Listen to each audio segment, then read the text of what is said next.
Fox News alert, the Justice Department responding now. Following demands by President Trump to investigate allegations, the FBI directed at least one person to infiltrate the Trump campaign. The DOJ says if that happened for inappropriate purposes, they want to know.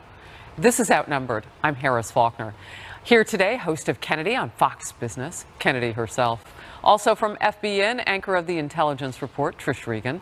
Co-host of Fox and Friends Weekend, Abby Huntsman is here.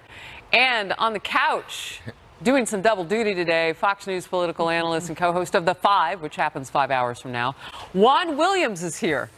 And you are outnumbered. Welcome. Delighted to be with you all. It's a beautiful day in New York. It is, and it's finally a great color wheel, I must say, Harris. Ooh, thank you. I spend so much Sunday time on it. No, you do. All right, let's get to the news. The Department of Justice asking the Inspector General to expand his ongoing investigation into alleged FISA abuse by the FBI. The IG will now look also into any, quote, impropriety or political motivation in the Bureau's Russia investigation. This after President Trump tweeted this yesterday, "I hereby demand, and will do so officially tomorrow, that the Department of Justice look into whether or not the FBI or DOJ infiltrated or surveilled the Trump campaign for political purposes, and if any such demands or requests were made by people within the Obama administration." Exclamation point. The DOJ released a statement from Attorney General Rod Rosenstein, which said this: if anyone did infiltrate or surveil participants in a presidential campaign for inappropriate purposes, we need to know about it and take appropriate action. The top Democrat on the Senate Intelligence Committee, Mark Warner, says he has seen no proof to back up the claims. Watch.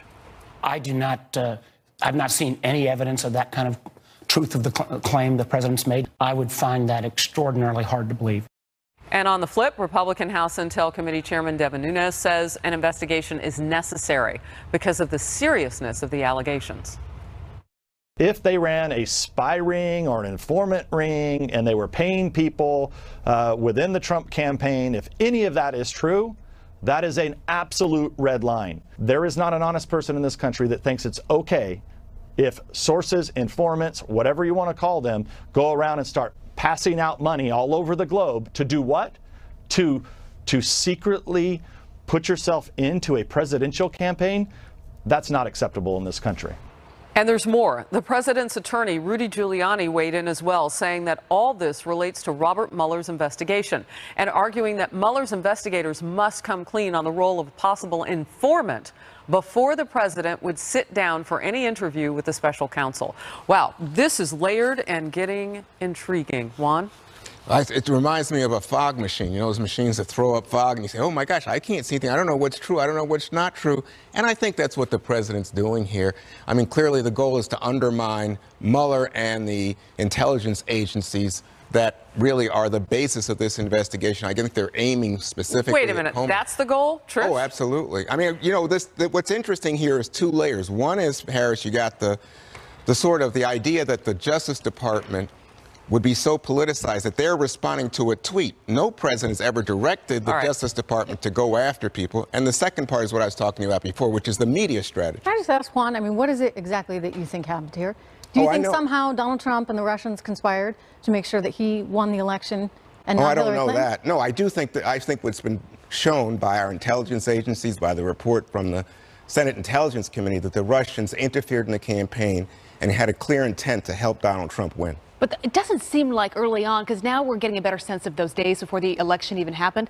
It doesn't seem like there is any hardcore evidence that these advisors that were connected to the campaign had isolated incidents with some Russian officials, but there's no connection to President Trump and any collusion with the Russians. We still don't have any of that. So I think what a lot of people are saying now is we don't see hardcore evidence. What we're seeing is more opposition research that now has led to this Mueller investigation. The president's saying, you got to look into this. You got to look into the FBI to figure out what their motive was. If there was a political motive against me, that's a real problem. That could potentially be a crime. No, I don't think Kennedy, that's it, I want to get Kennedy in the conversation here, Juan. Just 1 second.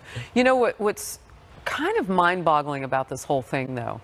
If, in fact, somebody infiltrated a presidential campaign, I mean, for that not to be something that everybody politically can be agreeing about should be looked into is troubling, isn't it? It's very troubling because you're not going to have someone from an intelligence agency, whether it's the CIA or the FBI or some other branch of law enforcement in this country, just wander into a presidential campaign like someone wanders into a bar on a Saturday evening. It's not going to happen the way that person was directed to do that. There are so many powerful tools at the disposal of the FBI and the CIA. I mean, that is what is mind-boggling. That's something we don't talk about. And also, I think Democrats need to be very careful here, because at some point they're also going to run a candidate for president. It could be a very close campaign. And if you have these unfettered powers and this kind of access to these tools in the hands of one of your political opponents, you better hope that right now we can finally make some reforms so there is more transparency,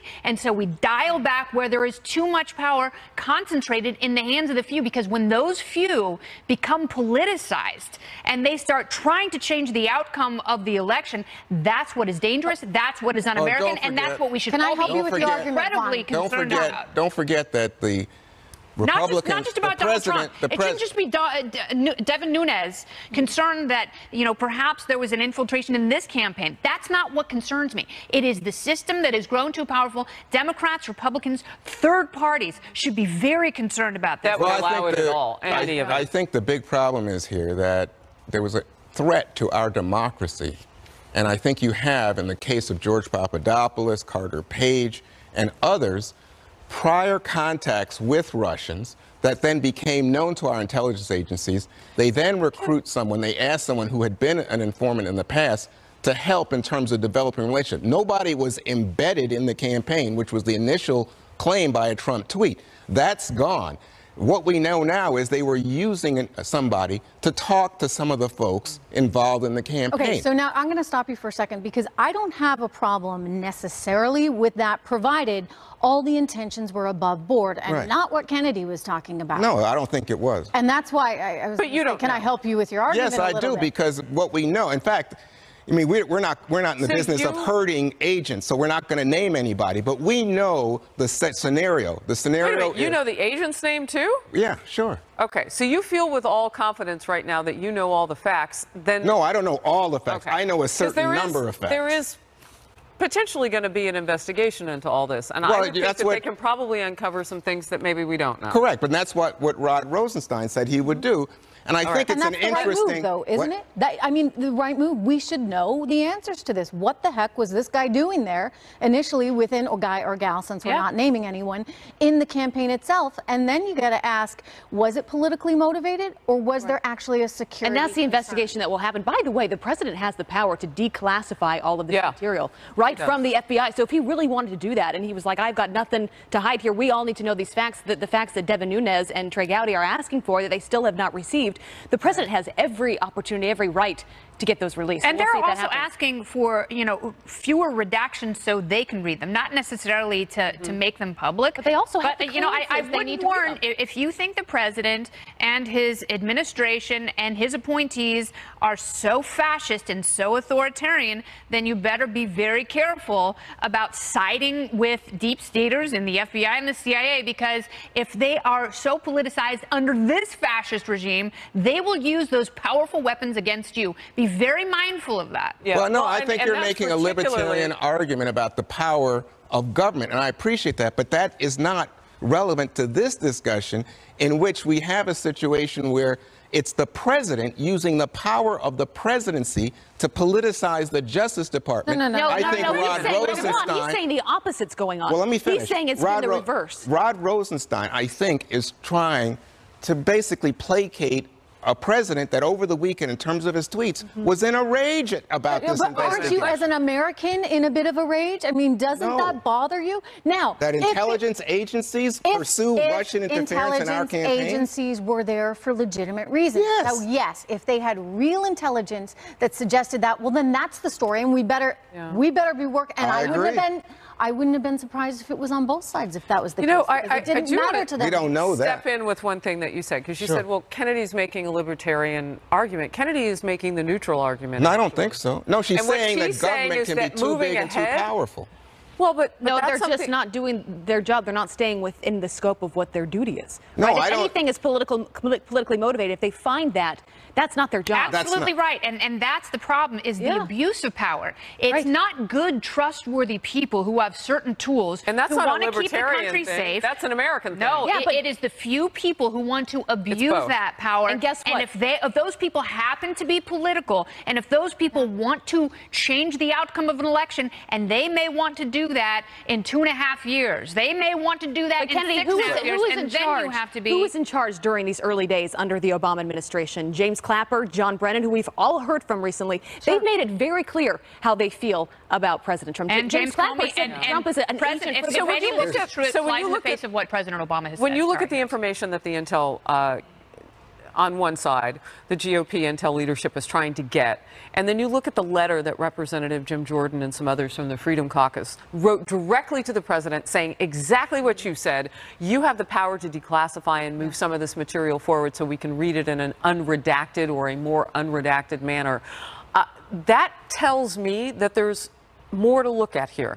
So when you say that you've got all the answers, or at least some of the answers, and that nothing I don't untoward have happened, answers. I think that we do need to see some of that No, material. listen, and if the it's not reason- us as the public, then at least the people who are tasked with investigating need to see it in its rawest form as possible. No, and if that let me means just the say- let me finish. Okay. If that means the president needs to declassify, not only does he have the power to, but now he's got the demand letter to, the request to, it is a demand letter. Mr. President, would you please do this from members of Congress? Right. So the very reason that we're not discussing the name of that intelligence source here today is because it's dangerous. Those people put their lives on the line for America. So they are trying to Are discern. you worried about the Let me House finish. Intel leadership? Can I finish just a second? So that person is at risk for us as Americans trying to find out about a foreign government's interference in our #1 election, a presidential election. Instead, you have people who are trying to put pressure, and this is what you see coming out of Devin Nunes and other people who are Trump supporters in the So it's Congress. okay for you an to know it, effort- but they can't know They it. do know it too. Listen, it's not just me. I'm telling you, this is in the media. Conservative media, in fact, has been putting this person's name out, which I And think is wrong. how did they get that name? Where was that leaked from? Oh, believe me, it's all over, right? No, I know. I'm Because saying, you where can- did it leak from, though? Well, Literally, I don't know the that's the other specific. question. I don't know the Sometimes specific things are leak, leaked but for I'll their own tell benefit. you, it could be. But this is not coming from the intelligence community. You don't know that for sure, Juan. I do know that it's not coming from the intelligence because How I do you guess know that? You know that for because sure? I talk to people in intelligence. They're not talking. They're the ones who are talking right now.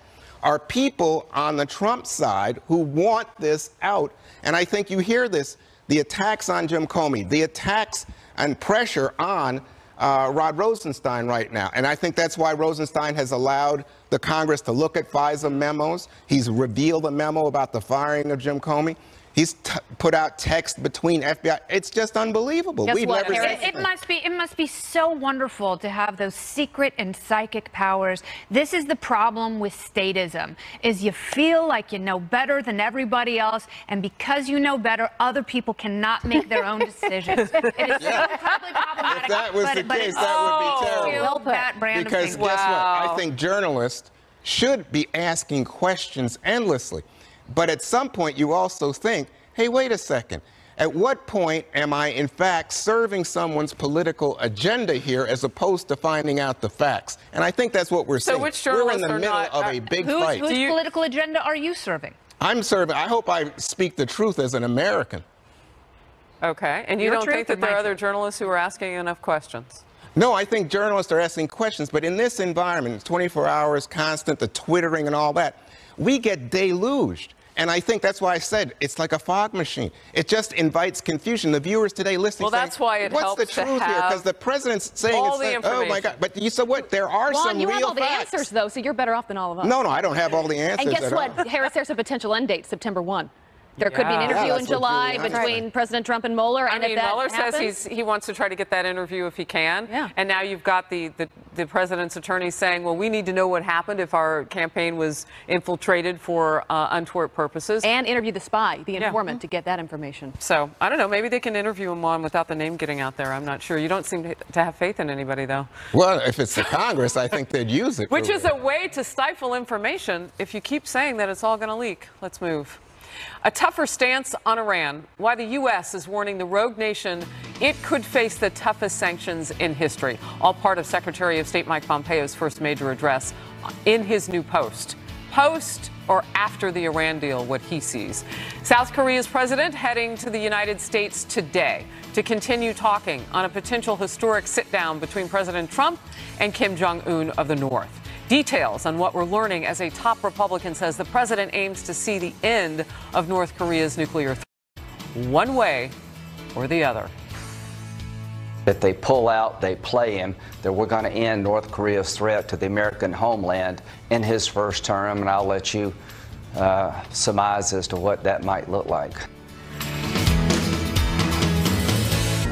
This is a Fox News alert. The Trump administration unveiling a new path forward on Iran in his first major address since taking his post. Secretary of State Mike Pompeo laying out the Trump administration's tough approach to counter Tehran.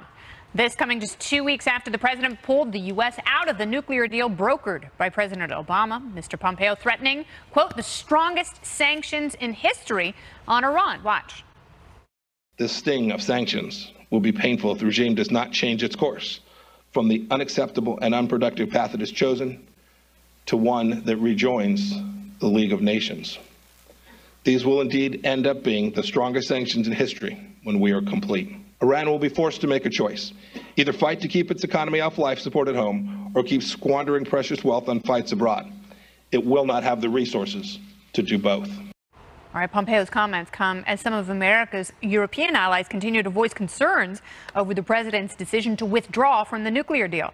Just last week, European Union President Donald Tusk tweeting, looking at latest decisions of President Trump, someone could even think, with friends like that, who needs enemies?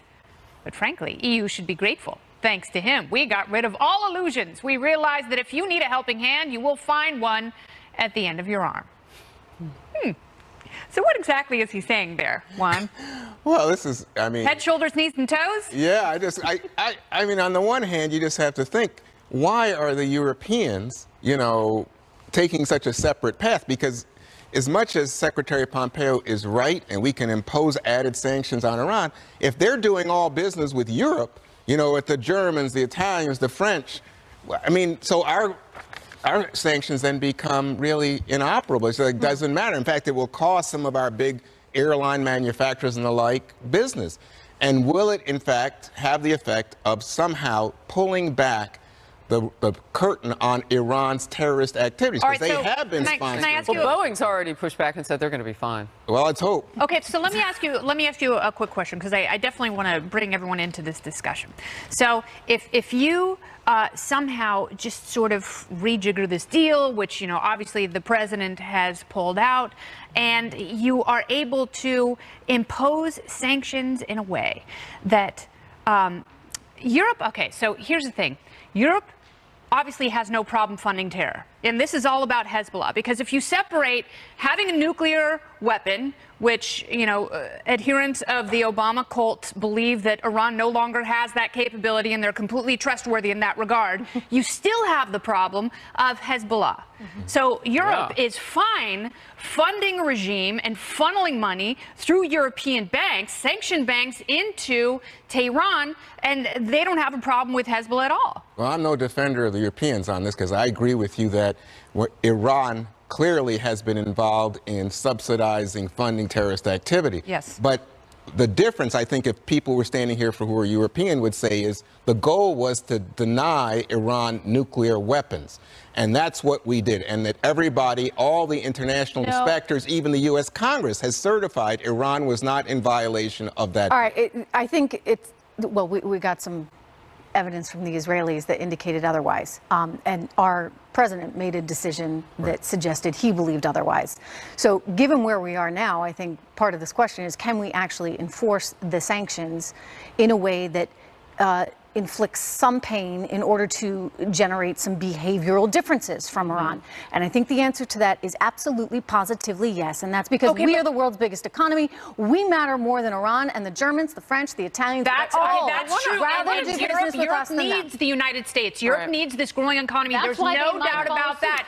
But as far as the sanctions, the horse has left the barn. Yeah. And Iran I want has to add already something tasted to sweet the relief. ingredients here. Having just been in Israel and seen a situation where the Gaza Strip, they were dealing with, flow back on a whole host of positions that we've taken, not the least of which is opening up a Jerusalem U.S. embassy, pulling out of the Iran deal. You had Palestinians bringing, and I do understand the course of action here, bringing people to the border to incite violence. You've got Iran on the ground inside Syria. One of the reasons why a few weeks ago the president was looking at bringing our troops out, and then you had the chemical weapons attack, and so we were kind of rethinking how do we protect those citizens on the ground. Eventually, we may in fact leave earlier than anybody would anticipate because Iran is on the ground and they're killing our guys. On the other side, you have 100,000 plus strong of Hezbollah led, paid, or trained fighters on the border with Lebanon. The goal is to encircle our greatest ally in the Middle East. And if you don't think that's part of this deal, you're naive on it. So yes, you can talk about sanctions and you can talk about nukes, but you also have to think about what our asset is in the Middle East. And some of those assets for the other side would love for us to capitulate. And not be tough. Right. But we have to be, because Israel's in trouble as well. And it's not only Syria, it's also Yemen and North Korea. There's a relationship between Iran and North Korea. Particularly with Israel, they encircle if you keep them the way that they are now. So you tell Iran, look, we're going to do maximum pressure the same way that we're doing with North Korea. Trish? And we may get somewhere on that. New developments on dealing with the North Korean threat. Meanwhile, South Korea's President Moon is going to be meeting with President Trump at the White House tomorrow, following a long phone call between the two leaders on Saturday. And they discussed whether North Korea has any intention of really getting rid of its nukes and what should happen with the planned summit. This, says the Washington Post, reports that National Security Advisor John Bolton has been telling colleagues he doesn't trust the summit will go well. And he has reiterated his long-standing belief that he does not trust the North Koreans. Aides are emphasizing to the Post that the president remains committed to meeting with the North Korean dictator and that he's planning to move forward here. But that time is running out. Time's running out to nail down an agenda here and finalize several outstanding issues. Senator Lindsey Graham, a member of the Senate Armed Services Committee, is telling Fox News that the president will take care of North Korea one way or another in his first term. Watch. There's no place to kick the can.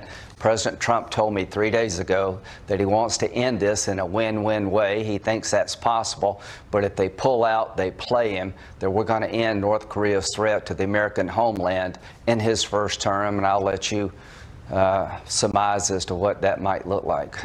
Okay, so he's talked a lot about the military threat.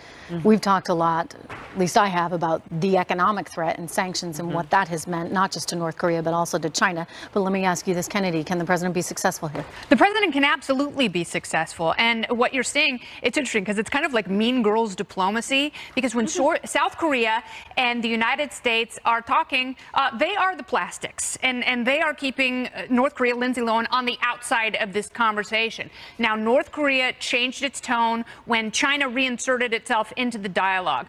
China wants to keep North Korea dependent on them. Yeah. They want to be able to control them. They want to be able to control the outcome of the Korean Peninsula. And South Korea has a very different vision for their own strategy and their own future that doesn't involve being controlled by China. Yeah. They have already tasted. So maybe China's mucking it up, Abby? Do you think? Timing about China sending that bomb into the South China Sea, the first time we've ever seen that happen, just a few days ago. Yeah. That is them clearly flexing their muscles. To your point, Kennedy, they want complete control of that region. And now that we're even talking about this summit with North Korea, they're concerned about that. They're concerned about their role. But here's some of that, because we sent our USS Vincent in just off the coast of Vietnam not too long ago, too. And we brandished some might. We didn't fire anything, but we let them know we are here. Oh, and we will keep doing that, I'm sure. Here's what I will say, though, because you mentioned John Bolton in the lead there. head of the NSA, you want to make sure that the Trump team is on the same page, because when he goes out there publicly and talks about this is a Libyan-type operation, the way that they're communicating right now, Kim Jong-un and President Trump, is through the media outlets. So you want to make sure what you are saying on camera, whatever your team is saying, is what you want to be articulated to North Korea. And you can tell when the president's speaking, he wants this meeting to happen. He says, look, if they do not denuclearize, we will walk away from that table. But you can tell he wants badly for this to happen and for it to be successful. I mean, look, he could go down in history if he gets this thing accomplished. Yes, Nobel Prize. Nobel Prize. Yeah, I think that would just be delightful. Well, but that's not the goal. The goal is to get a rogue regime to back away from its nuclear firepower. I mean, it's not a Nobel Prize. That's not the goal. Well, this is interesting because I think this is the key point. Do the North Koreans and Kim think that what we're discussing is allowing them to hold on to their existing nuclear weaponry in exchange for financial support for developing their economy versus the USA and Donald Trump? And we think we're going in there and saying, you've got to give up all your nuclear weaponry. And that's the point right now, because the U.S. has an advance team on the ground. So you know who you're echoing right now is Senator Tim Scott of South Carolina. And Senator Scott told me a couple of weeks ago, he said, look, it's like the Webster's is broken. I'm paraphrasing him a little bit, but he did use the word Webster's. That everybody's got to get on the same page about what denuclearization really means at this point. And doing that is difficult because, as you've pointed out, Abby, everybody's kind of talking through media channels, but that definition is important. Well, I'll tell you what else is important. Ending the Russia probe, right? And there are growing concerns about the scope of it. In terms of the special counsel's Russia probe, Rudy Giuliani says Robert Mueller is aiming to wrap up his investigation into the president by, what do you know, September 1, right around the corner. We've got all summer to talk about it. If the commander-in-chief sits down for an interview, there's the catch. So should the president comply? We're back after this. News alert, new reaction after President Trump mocked special counsel Robert Mueller's investigation and suggested the ongoing probe could hurt Republicans in the midterms. This coming after a New York Times report that other nations besides Russia met with Donald Trump Jr. during the campaign and reportedly offered to help the Trump campaign win the election. President Trump tweeted this: the witch hunt finds no collusion with Russia, so now they're looking at the rest of the world. Oh, great! Exclamation point. But the top Democrat on the Senate Intel Committee, Mark Warner, says taking the report very seriously. He is. Watch. But if the Times story is true, we now have at least a second and maybe a third nation that was trying to lean in to this campaign. And I don't understand what the president doesn't get about the law that says if you have a foreign nation interfere in an American election, that's illegal. President Trump's attorney, Rudy Giuliani, says Mueller is aiming to complete his investigation of President Trump by September 1st, if the president sits down for an interview by mid-July. All right, the person on the couch whose dad has run for president is where I want to go here. Yeah, no, look, I actually have some thoughts on this one because it's a unique experience to go through that with a parent, and you want to do everything in your power for them to win. So I understand the motivation to want to take these meetings, but you'd never want to be in the business of meeting with anyone from a place like Russia that is trying to undermine our democracy. Well, what about calling up all these other countries, though, and bringing them? You can do opposition research. You can do opposition research, but when you go to other nations that want to hurt our way of living, that want to hurt our democracy, that's a completely different thing. So meeting with these other countries outside the bounds of doesn't matter where you are. I don't think it matters where you are. You're running for the United States of America. That is my opinion. And opposition research is one thing, and that's going to be done forever, right? And by the way, Hillary Clinton and her camp is not completely clean of this either. You're willing to take meetings to win the election, but that proves you're more interested in winning for yourself than the actual decency and fairness of our democracy. And that's when you get into trouble. The point that I'm trying to get at, and Trish, maybe you can touch on this. So you're saying meetings, Clinton may have done it, other presidential candidates may have done it, meetings can be taken. Where are we, though, within the scope of this? Yeah, in other words, where do you draw the line? Let's not forget, Hillary Clinton didn't just take meetings, but her foundation also took a lot of money from a lot of very dubious places. And so I always question that. I mean, it's one thing to talk to someone. It's another thing to have the appearance of a quid pro quo, the appearance of a conflict of interest, because you've taken money from a country that's going to want to win some favors along the way. I think there were a lot of countries that thought she was going to win and were donating heavily to the Clinton Foundation. Well, the country of Hillary Clinton thought she was going to win. Right. So what I guess where I'd come out on this is, you know, it's somewhat of a personal ethical thing. I think you and I are on the same page. You make a great point. Me, I wouldn't be taking meetings with the Saudis or the Russians if my dad were running for president.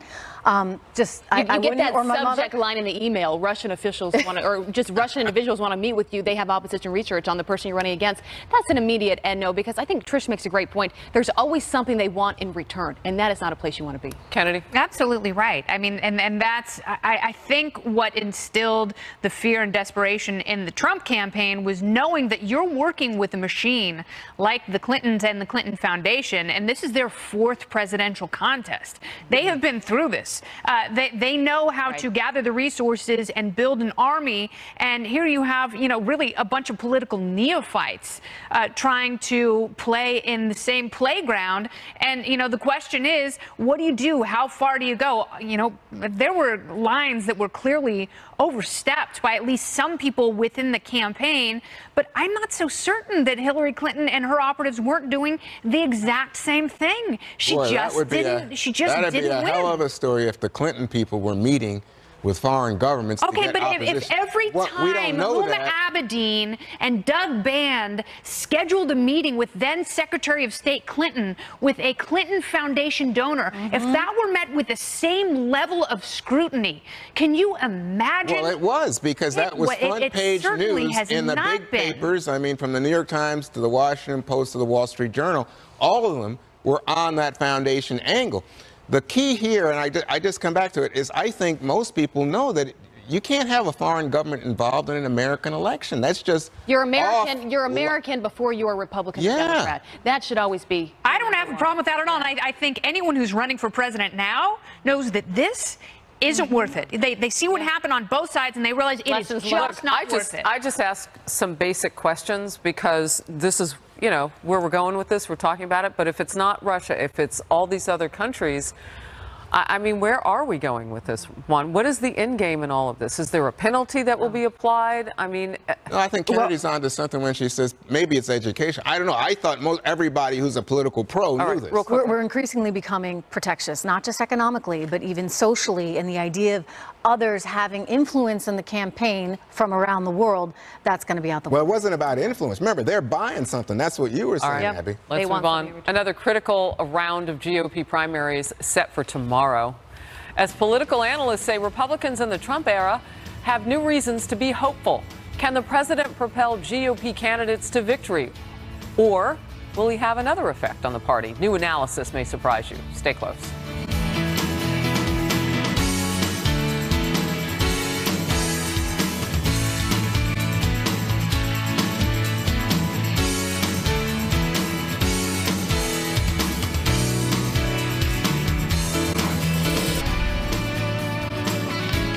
Welcome back. The high-stakes primary season continues, with voters heading to the polls tomorrow in 4 states: Georgia, Kentucky, Arkansas, and Texas. And this comes as analysts see new reasons for Republicans to be excited about the upcoming midterms. The unemployment rate is hitting new lows, and the economy is generally seen as being on the upswing. And specifically, pollsters are looking at one measure of how Americans feel about the direction of the country. A recent CNN poll shows that 58% believe things in the country are going well. That is up 8 points from when the president was first elected. Here is House Majority Whip Steve Scalise on Republican strategy in the midterms.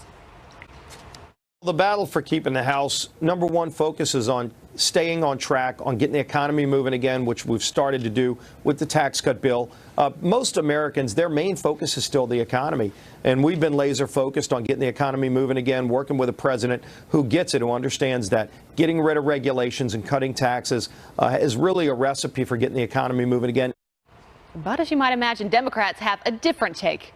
They say that the numbers do not represent the enthusiasm that they are seeing on the ground from their primary voters. So let's discuss. Juan, my question to you, what is the strategy for Democrats? Because Trish knows this, when it comes to people going out to the polls, they vote with their wallets. They vote based on how they're feeling, they are doing, how they are being able to take care of their families. And as you've seen, the numbers are looking good. People are feeling better. They feel more optimistic about their future. So if you're a Democrat right now, you can't just go straight to attacking President Trump. What is your message? Well, I think the good news for Republicans is the generic difference. In other words, the preference that people have for which party should control Congress, and of course, this is a midterm, that's what we're talking about, has shrunk. So in some cases, it's even within the margin of error now. But when you look at voter enthusiasm, it still tends to be on the Democrat side. So when you talk about messaging, this becomes very important. We've seen recently in that special election in Pennsylvania, or you think about what happened in Alabama and the like, and here you see Democrats talking about local issues, talking about things like health care and the need for people to have health care, talking about opioid crisis and the like, and then counting on the fact that you have some of their strongest activist people who are going to turn out because they're so upset about President Trump. But history would show that's pretty common, right, Trish? You look at so what we got past. from Juan is that they don't have an economic message. They do have an overarching. economic. You're saying that it's on the ground, but Conor Lamb was like agreeing with the president. No, he wasn't. Joe Donnelly and Joe Manchin vote with the president 60% of the time. No, I'm talking about just economic issues. Nobody can deny some of the stuff that's gone on with people's paychecks and their in fact, the tax reform. In that very election, it was evident that the message. And tariffs are part of that too. Well, no, I said at that point I agree on, but in terms of the tax cuts, that the Republicans had hoped that was going to be. Any from the Democrats? Yeah, I think the overarching economic message would be. Is that what's happening is working? No. Jobs are being created? No, that we could do. People who are tan like us have had jobs more than they have in the history in the last 45 years. You know, that's a bogus argument because, I mean, most of that progress was made under the prior administration. I think the message for the Democrats would be infrastructure should be happening. What I will say, though, are Republicans that have been successful in the primaries that we've seen so far, the majority of them seem to want to run with President Trump. They have his message. They want him to come out to their states, to their local towns, to campaign for them. What does that tell you? Yeah, what it tells you is that he's onto something as far as the economy is concerned. He's also onto something personality-wise in terms of his charisma, in terms of what he has been able to infuse the American public with, and that's a sense that he's the change agent, that he's going to get things done. That said, he does have to get things done, and I would argue that you're being a little short-sighted on that tax cut, because it takes a little while for people to start feeling better and better. But I'll tell you, Juan, having a little bit more money every single week in your check, that goes a long way. And having a job. For some people. Having a job, having more people participate in the economy and in the labor force. But the point is, it's anyone's ball game at this point. There are no certainties. There may be more enthusiasm for Democrats. Republicans have more of an edge on the economy, especially if it continues to go forward and if there's a sense of security and peace. But that bodes even better for Republicans. It depends who can capitalize on their slice of pie. Not just crumbs, Juan. I guess it's actual money makes a big difference. All right, on that note, a new study finds a total of 0 conservatives. They were invited to speak at graduations at the top 45 colleges this year. Meantime, Democrats like Hillary Clinton getting celebrated with prime speaking roles at commencement events. And she's making clear that she's still not happy with President Trump's victory. So are colleges showing more political bias? We're going to debate. That's next. No, I'm not over it. I still think about the 2016 election. I still regret the mistakes I made. I'm not going to get political here, but this isn't simply a both sides problem. The radicalization of American politics hasn't been symmetrical. There are leaders in our country who blatantly incite people with hateful rhetoric, who fear change, who see the world in zero-sum terms. That's Hillary Clinton giving the commencement speech at Yale University yesterday. Mrs. Zero Sum, the same day top House Democrat Nancy Pelosi was addressing graduates at Mount Holyoke College. This comes amid new questions over whether colleges and universities are ignoring certain political viewpoints. In his study of the top 100 schools ranked by U.S. News & World Report, find just 3 invited conservatives to deliver commencement addresses in 2018. That, according to Young America's Foundation, which is a conservative group. The study also finding among the top 45 schools in the nation, 0 invited a conservative to address graduates, but 26 schools invited a liberal speaker. Was that before or after she put on the Russian hat? Oh, so many. Did you see that? I didn't see that. You can't even make that up. What she says, I'm not going to get political. You can't beat him, join him, and here's a new Shonka hat. It's so embarrassing for her. It's so beneath the dignity of someone who once served as our highest diplomat. It's not just Hillary Clinton. I love how she says, I'm not going to get political, but let me tell you how terrible this country is and how terrible Donald Trump is as president. It's not just her. As you said, it was Nancy Pelosi, Michael Bloomberg, Elizabeth Warren. The list goes on and on. Talk about a non-inspirational speech. College students, when they're wanting to go out into the real world, they're looking for advice. Get me excited to go out and live my dreams. This is not the message I would want to hear. Doesn't it bother you that universities, places that are supposed to welcome a diversity of thought, have a 38-3 ratio of liberals versus conservatives? I mean, but at that age, you know, these are idealistic. But to answer your question, yes, it is bothersome. Yes. Juan, Not surprising, but your question is, does it bother you? And it would be if it were in any regard that tilted. Juan, how does it feel to be so loved? To be so loved. Well, I used to do a lot of. You're not going to put on a Russian hat, are you? No, I thought she was making a joke, and it was that people laughed because at that commencement ceremony, what is she, typically Carrot people Top? wear outrageous hats.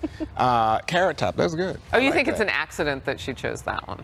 No, I think it was. That's the joke. That was the joke. Juan, what if it were 38 male speakers to only 3 female speakers? I think the left would be up in arms, right? Oh, yeah, I think they'd be calling out. No, I think what's interesting here to me is most of the time when you give a commencement address, the kids just want to be celebrated, and their parents want to celebrate the kids. Some nuggets for the future are good to throw in. Yeah, but it's not about politics, but it's now become politicized because campuses do lean left in terms of the academics, in terms of the administrators, and in terms of the people who select speakers. You know what, though? I had Cookie Monster speak at my college commencement, UCLA, go Bruins, woo! But I will say, all you want is a little bit of inspiration. John Waters gave one of the best commencement speeches of all time. Get in the car. We're outnumbered in just a moment. Stay right here.